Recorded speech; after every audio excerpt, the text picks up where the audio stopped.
Welcome to Off the Leash Animal News, your best source for animal-related news from around the planet. My name is Jason Kenzie. And I'm Izik Nox. On this episode, we're going to be talking about a rattlesnake, moonshine, a gun, and radioactive uranium. We're also going to be talking about a jellyfish that looks like fried eggs found off the coast of Vancouver. And a cat that fights with a rattlesnake for a robin.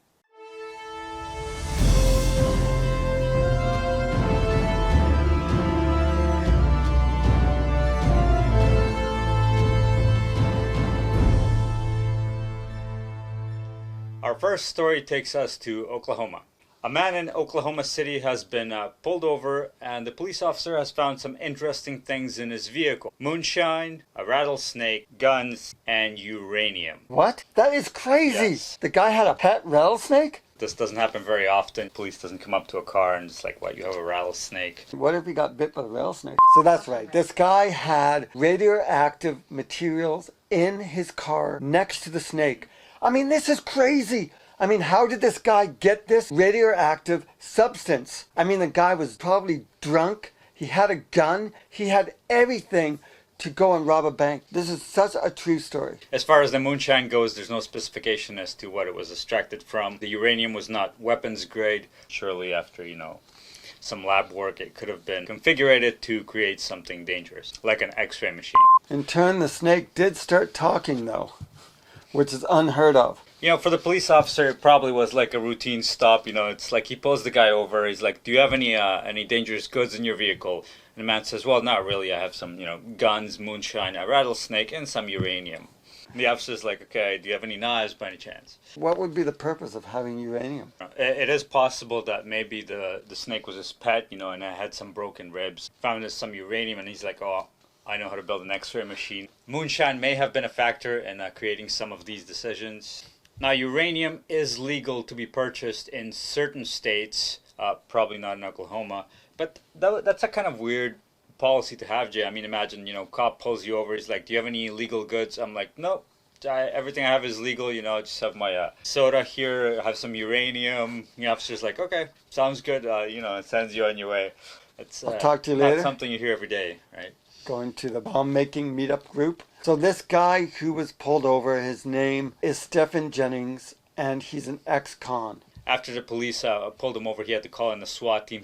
They all surrounded him, they took him to the ground, and they arrested him for having a broken taillight. In other news, off the coast of Vancouver, there has been a jellyfish with a strange name. They call it the fried egg jellyfish. It looks like a giant fried egg. I don't know, looking at the picture, Jay, it kind of looks like it still needs some frying. I would call it an over-easy jellyfish. Jason, are these jellyfish toxic? No, because the venom is so weak that actual sea life ride them. Kind of like a sea Uber. That's right. Vancouver should take notes. Even the ocean has an Uber. There's only one other species of jellyfish that are very jealous of these jellyfish, and that is the hard-boiled jellyfish. They're just completely round, and they just kind of bob up and down in the ocean. None of these fast food restaurants in the Lower Mainland will franchise these jellyfish. The best time to see these jellyfish is early in the morning. Can you imagine if you were canoeing or kayaking and you came across one of these jellyfish floating by? And if you accidentally hit it with your boat, you'll have, you need to get a giant spatula and scrape it off the front of your boat.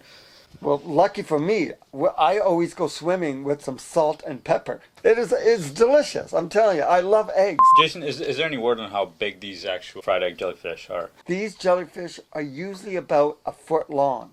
This jellyfish is about 2.5 feet in diameter. That's this big. That could be actually a very good selling feature, foot-long fried egg.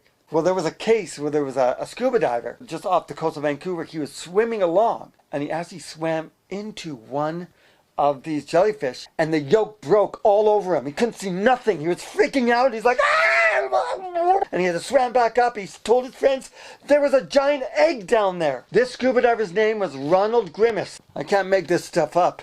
Links still down below. Our next story comes from a town called Catskills in D.C., and it's about Catskills. They have no cats. They are dog lovers. Except for one cat that works for the police department. It has led some officers to a tree where there was a bird hanging upside down from a tree. Or from string. It was a robin that was stuck with string and it was hanging down, flapping around. There was a cat that was trying to get to it. At the same time, a rattlesnake was trying to get at this bird.